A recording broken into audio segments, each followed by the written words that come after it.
Je me réveille au son retentissant de mon réveil à 5 heures du matin. Il fait encore nuit dehors et la fraîcheur du matin parisien s'infiltre par les fissures de la fenêtre. Je me lève lentement en essayant de ne pas faire de bruit pour ne pas réveiller ma grand-mère, Margot, qui dort dans la pièce à côté. Elle a besoin de se reposer. Chaque minute de sommeil lui est précieuse. Je vais à la cuisine et me prépare un café fort pour me tenir éveillé pendant mon quart de travail sur le chantier. Alors que le bout, je regarde par la fenêtre et vois le ciel commencer à s'éclaircir, mais le soleil n'a pas encore montré son visage. Je ramasse une vieille photo collée sur le réfrigérateur avec un aimant et regarde le visage souriant de Margot. C'était une époque où elle était encore en bonne santé, où ses yeux pétillaient de joie et son sourire était contagieux. Je soupire et reporte mon attention sur le café. J'arrive sur le chantier peu avant 6 heures. Le bruit des machines et l'odeur du ciment sont familiers, presque réconfortants. Mes collègues me saluent de la tête et bientôt nous sommes tous plongés dans la tâche de construire un autre bâtiment. Les heures passent lentement et la fatigue commence à monter dans mes muscles, mais mon esprit est loin, toujours préoccupé par Margot. Pendant ma pause déjeuner, je m'assois dans un coin isolé et j'ouvre ma boîte à lunch. C'est simple, du pain, du fromage et des fruits.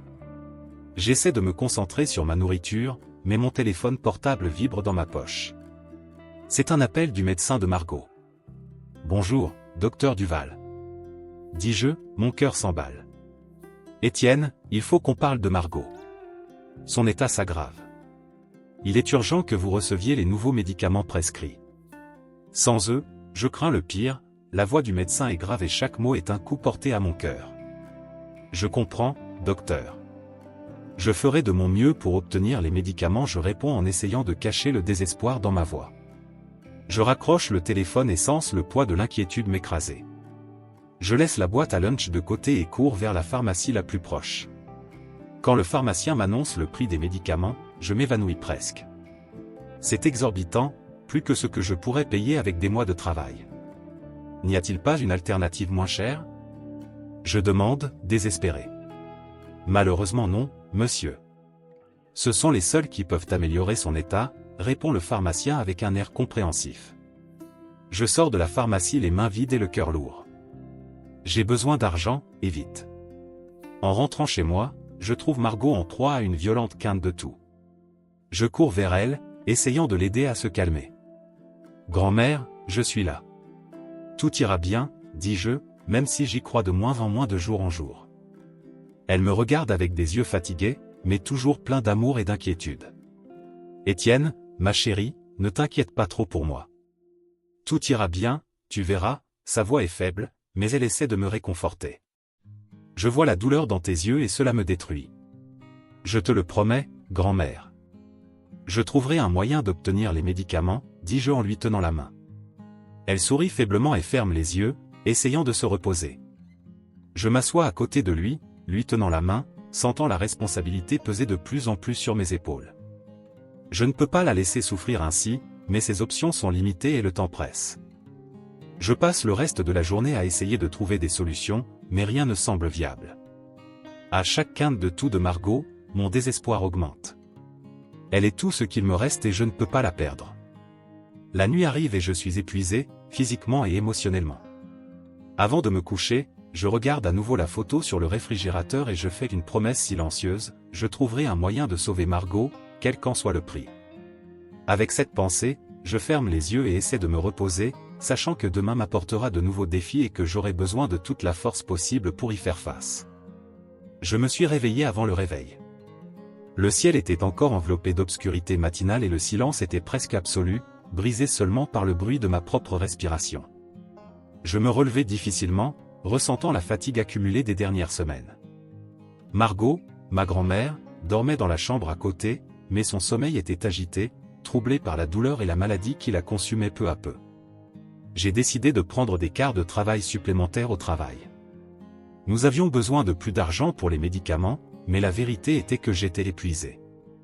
Tôt le matin, alors que les premiers rayons du soleil commençaient à illuminer la ville, je me rendis sur le chantier. Accueillir ses collègues est devenu un acte mécanique, presque automatique. J'étais là physiquement, mais j'avais l'esprit ailleurs, inquiet pour Margot. Le travail acharné m'a aidé à détourner mon esprit de mes soucis, mais malgré cela, je ne pouvais pas ignorer le sentiment d'impuissance qui me tourmentait. Cette nuit-là, j'ai été réveillé par le son déchirant des pleurs de Margot. Je me suis précipité dans sa chambre, la trouvant convulsée par la douleur, des larmes coulant sur son visage ridé. « Grand-mère, je suis là, murmurai-je en lui tenant la main tremblante. « Ça va aller, je le promets. » Elle essaya de sourire, mais cet effort ne fit qu'intensifier sa douleur. « Étienne, ma chérie, ne t'inquiète pas trop. Tu fais déjà tant pour moi. »« Ne me demande pas ça, grand-mère, répondis-je, la voix brisée. Je donnerais n'importe quoi pour te voir bien. » J'ai passé le reste de la nuit à ses côtés, lui tenant la main et essayant de la réconforter. Quand le soleil s'est levé, j'étais épuisé, mais je ne pouvais pas manquer le travail. J'ai quitté la maison le cœur lourd et l'esprit assombri par le sommeil et l'inquiétude.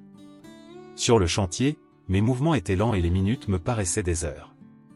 Mais d'une manière ou d'une autre, j'ai réussi à passer la journée.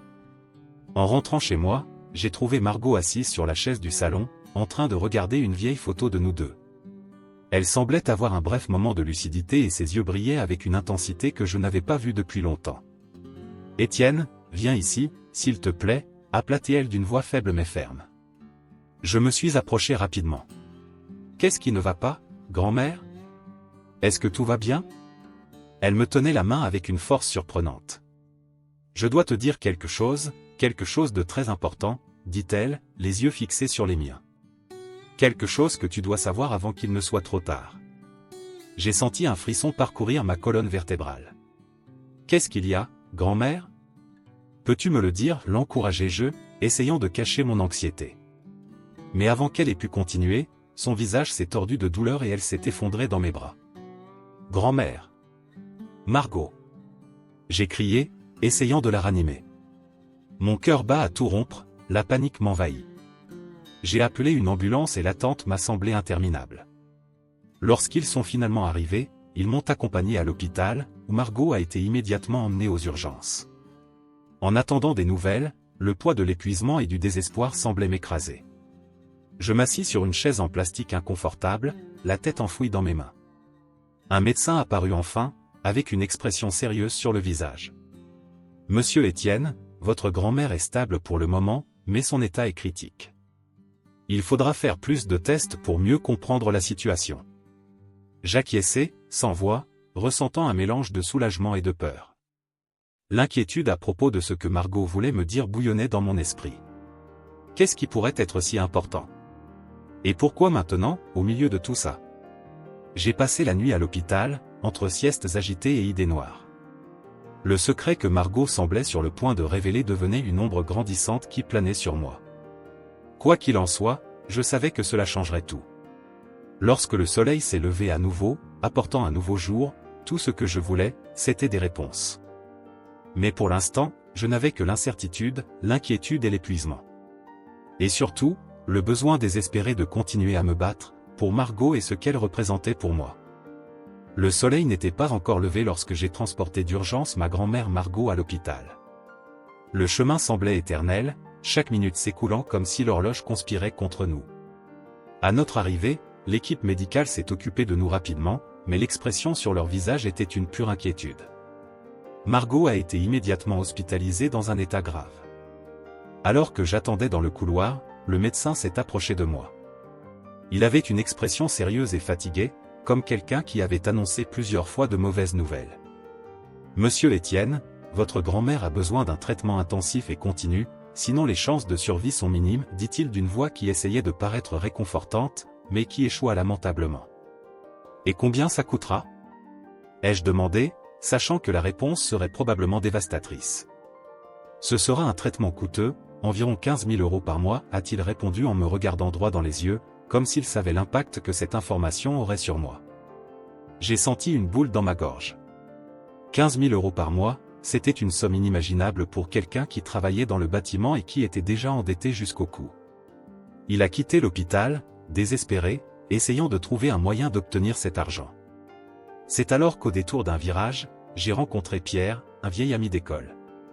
Il a dû remarquer mon état de désespoir, car il s'est vite approché de moi. « Étienne, ça va ? On dirait que vous avez vu un fantôme, » dit-il avec un sourire amical mais inquiet. « Pierre, ma grand-mère est à l'hôpital. Ils disent qu'elle a besoin d'un traitement coûteux et que je ne peux pas me le permettre, dis-je, sentant les larmes commencer à couler. Pierre a posé sa main sur mon épaule et m'a emmené dans un café voisin. Nous nous sommes assis et, après quelques minutes de silence, il a commencé à parler. « Écoute, Étienne, j'ai une proposition à te faire. Ce n'est pas cool, mais ça rapporte très bien. Nous avons besoin d'une personne fiable pour un travail. Si vous acceptez, l'argent ne sera pas un problème, a-t-il déclaré en me regardant dans les yeux avec un mélange de sérieux et de compassion. Je restai silencieux pendant quelques secondes, pesant mes options. Je savais qu'entrer dans le monde du crime était un chemin sans retour, mais l'image de ma grand-mère, fragile et souffrante, ne me permettait pas de penser à autre chose.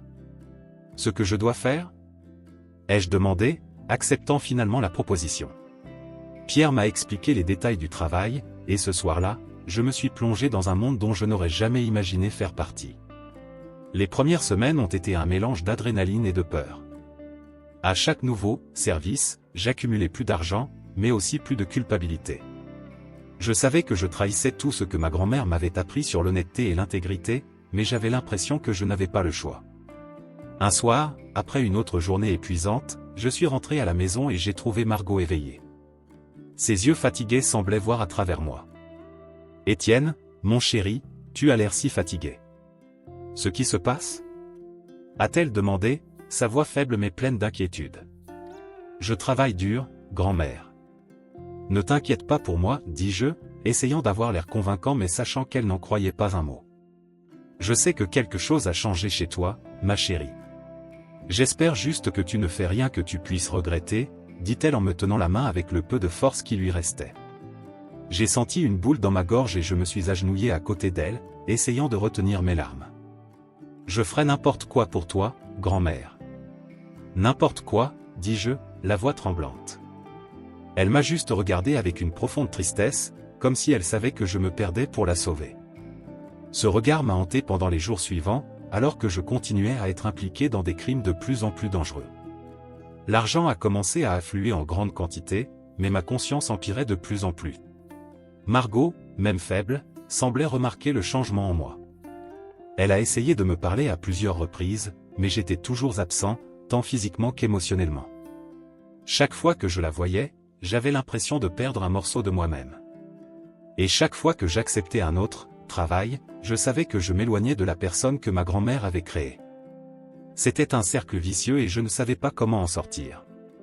Ainsi, entre le besoin désespéré de sauver Margot et le poids écrasant de la culpabilité, ma vie est devenue un champ de bataille entre ce que je devais faire et ce que je savais être juste. Et dans ce conflit interne, je me perdais chaque jour un peu plus. Mes mains étaient couvertes de ciment et de poussière lorsque j'ai vu l'éclat des pièces d'or devant moi. L'argent illicite que Pierre m'avait promis était enfin entre mes mains, mais la culpabilité me rongeait l'âme. Chaque note représentait un morceau de ma dignité perdue. J'étais devenu quelque chose que je n'aurais jamais imaginé devenir, tout cela à cause du désespoir et du besoin de sauver Margot, ma grand-mère bien-aimée. Un soir, en arrivant à la maison, j'ai trouvé Margot assise dans le fauteuil à bascule, un léger sourire aux lèvres. Son apparence était un peu meilleure et je pensais que nous pourrions enfin avoir une conversation calme. Cependant, avant que je puisse ouvrir la bouche, mon téléphone portable a sonné. C'était Pierre, qui exigeait ma présence immédiate pour un autre travail. « Étienne, tu dois être là dans une demi-heure. »« Le client n'attendra pas, » dit Pierre d'une voix ferme et impatiente. J'ai regardé Margot, qui me regardait avec des yeux pleins de compréhension et de tristesse. Je savais qu'elle voulait parler, mais j'étais piégé dans un cycle d'obligations que j'avais créé. J'ai quitté la maison rapidement, sans dire un mot. Le poids de mon absence était palpable. Pendant ce temps, l'inspecteur Jacques, qui me suivait depuis quelque temps, se rapprochait de plus en plus de la vérité. Il surveillait chacun de mes mouvements, attendant le bon moment pour agir. Je me sentais comme une souris piégée dans un piège, ignorant que j'étais pourchassé. Margot, sentant que son temps était compté, essaya de m'écrire une lettre. Ses mains tremblantes pouvaient à peine tenir le stylo, mais elle faisait de son mieux. Les mots étaient difficiles à prononcer, mais sa détermination était inébranlable. Cependant, avant de pouvoir terminer la lettre, elle fut frappée par une nouvelle quinte de tout qui la laissa épuisée, incapable de continuer. De l'autre côté de la ville, je me suis retrouvé dans une ruelle sombre, en train de négocier avec un homme qui ressemblait plus à une ombre qu'à une personne réelle. L'argent a rapidement changé de main, mais mon esprit était loin, pensant à Margot et à ce qu'elle voulait me dire. Le lendemain, alors que je travaillais dans un chantier, Jacques est arrivé. Il m'a discrètement pris à parée, avec une expression sérieuse, a commencé à parler. « Étienne, je sais ce que tu fais. J'ai suffisamment de preuves pour vous arrêter maintenant. Mais ce n'est pas ce que je veux, dit-il d'une voix ferme mais étonnamment empathique. Que voulez-vous alors ? Ai-je demandé en essayant de cacher ma nervosité. Je veux te donner une chance de sortir de cette vie avant qu'il ne soit trop tard. Je sais que vous faites cela pour votre grand-mère, mais il existe d'autres moyens de l'aider. Je vous offre une dernière opportunité de changer. J'ai senti une boule dans ma gorge. La proposition de Jacques m'a surpris. Il me donnait une issue, quelque chose dont je ne savais même pas qu'il était encore possible. Je ne sais pas quoi faire, admis-je, la voix brisée. Tout est si compliqué. Je ne peux pas tout abandonner. Pensez Y, Étienne. Vous avez encore le choix. Ne te laisse pas consumer par ton désespoir, dit Jacques avant de s'éloigner, me laissant seul avec mes pensées. Je rentre chez moi, où je trouve Margot endormie paisiblement. La lettre inachevée était à côté d'elle. Je l'ai pris et j'ai commencé à lire, mais les mots étaient peu nombreux et décousus. Pourtant, le message était clair, elle voulait me dire quelque chose d'important, quelque chose qui pourrait tout changer. Je m'assis à côté d'elle, tenant sa main délicate. Je me sentais perdu, tiraillé entre le monde sombre dans lequel j'étais entré et la possibilité de rédemption offerte par Jacques. La seule certitude qu'il avait été son amour pour Margot et son désir de bien la voir. Grand-mère, je te promets que je trouverai une issue. Je ferai tout ce qu'il faut pour te sauver, mais j'ai aussi besoin que tu te battes. Ne m'abandonne pas, murmurai-je, les larmes aux yeux. Elle ouvrit lentement les yeux et me regarda tendrement, me serrant la main avec le peu de force qui lui restait. Même sans mots, je savais qu'elle comprenait et que, d'une certaine manière, elle me donnait la force de continuer. Maintenant plus que jamais, je devais prendre une décision. Et cette décision déterminerait non seulement mon sort, mais aussi celui de Margot. Je me suis réveillé ce matin-là avec la ferme décision de quitter le monde du crime. Je savais que ce ne serait pas facile, mais je savais aussi que je ne pouvais pas continuer sur cette voie. Les dettes s'accumulaient et les problèmes semblaient surgir de toutes parts, mais ma détermination était inébranlable. Ma priorité était Margot, ma grand-mère bien-aimée, je devais trouver un moyen de prendre soin d'elle sans recourir à des moyens illégaux. Margot a pris une tournure dramatique cette semaine-là. Sa santé, déjà précaire, s'est sensiblement détériorée et je me suis retrouvé une fois de plus pressé de l'emmener à l'hôpital. La vue de son corps fragile et affaibli m'a brisé le cœur. Nous sommes arrivés à l'hôpital et les médecins l'ont rapidement emmené aux soins intensifs. J'étais assis dans la salle d'attente, le cœur dans la main, attendant des nouvelles. Les heures ont passé et finalement un médecin m'a approché. « Étienne, j'ai besoin de te parler, » dit-il d'un ton sérieux. « Que s'est-il passé, docteur ? Comment va-t-elle ? » ai-je demandé avec anxiété. Margot est tombée dans le coma. Nous avons fait tout ce que nous avons pu, mais son état est très grave. Je suis désolé, a-t-il répondu avec un air de compassion. Ces mots furent comme un coup de couteau dans la poitrine. J'ai senti mon monde s'effondrer. Tout ce que j'avais fait, tous les sacrifices semblaient s'effondrer sous mes yeux. J'ai été autorisé à lui rendre visite sur son lit de mort et je me suis approché d'elle lentement, en lui tenant la main froide et sans vie. « Margot, je suis là, » murmurai-je, la voix brisée. À ma grande surprise, elle s'est brièvement réveillée. Ses yeux s'ouvrirent et je vis un éclair de reconnaissance. Avec effort, elle me murmura quelque chose à l'oreille. Étienne, en sécurité, la fortune, aurait pu tout payer. Mes mains tremblaient et je sentais mon cœur s'emballer. Que dis-tu, grand-mère ? Où est-ce en sécurité ? Quelle fortune ? J'ai demandé, désespéré d'avoir des réponses, mais sa voix s'est brisée et elle s'est à nouveau évanouie, cette fois pour ne plus jamais se réveiller. Les larmes coulaient sur mon visage alors que je lui tenais la main. Un mélange de colère, de tristesse et de confusion m'envahit. Je me suis levé et suis entré dans le couloir, où j'ai trouvé une lettre sur une table voisine. C'était la lettre que Margot m'avait écrite mais qu'elle n'avait jamais réussi à remettre. J'ai ouvert la lettre en serrant la main et j'ai commencé à lire. Mon cher Étienne. Si vous lisez ceci, c'est que je ne suis plus à vos côtés. Je suis profondément désolé pour tout ce que vous avez dû traverser à cause de moi. Il y a quelque chose que je dois avouer, il y a des années, j'ai caché une fortune dans un coffre-fort. C'était de l'argent qui aurait pu servir à payer tous mes traitements, mais je n'ai jamais eu le courage de vous le dire.